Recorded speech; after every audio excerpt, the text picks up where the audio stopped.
In an interview with AFP, Syrian President Bashar al-Assad described the battle gripping his country. And earlier I spoke to Alireza Nader with the RAND Corporation, who reacted to Assad's rare interview.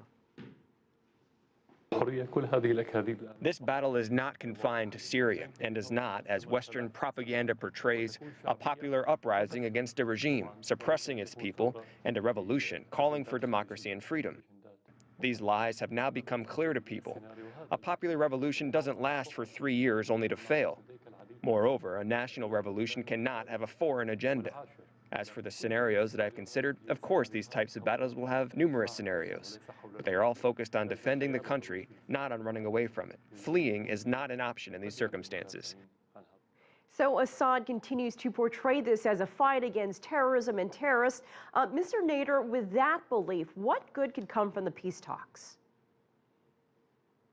Well, the Bashar al-Assad regime says that this is not a popular uprising and calls it terrorism. We have to remember that it was the Syrian regime's very brutal reaction to what started as peaceful protests in Syria that really helped the conflict become an insurgency, a civil war with extremist Sunni groups very much involved in it.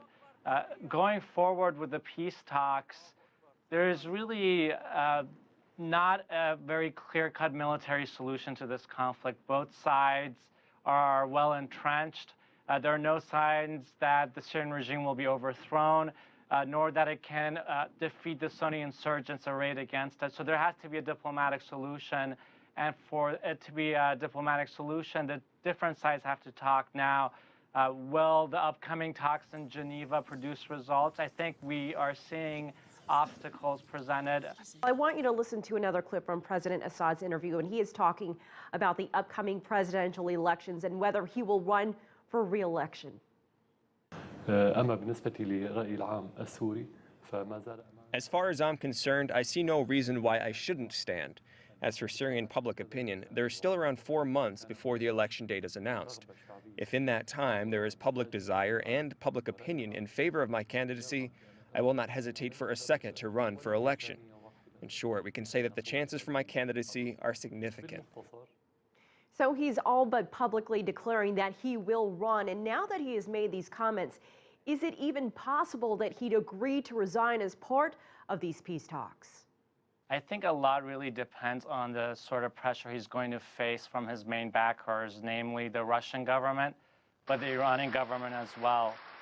And both countries have stated that they're not explicitly interested in just one person remaining in Syria, such as Bashar al-Assad. I think they both want to maintain their influence. So we have to ask, how dedicated are they to Bashar al-Assad as Syria's leader, if they're willing to push him aside?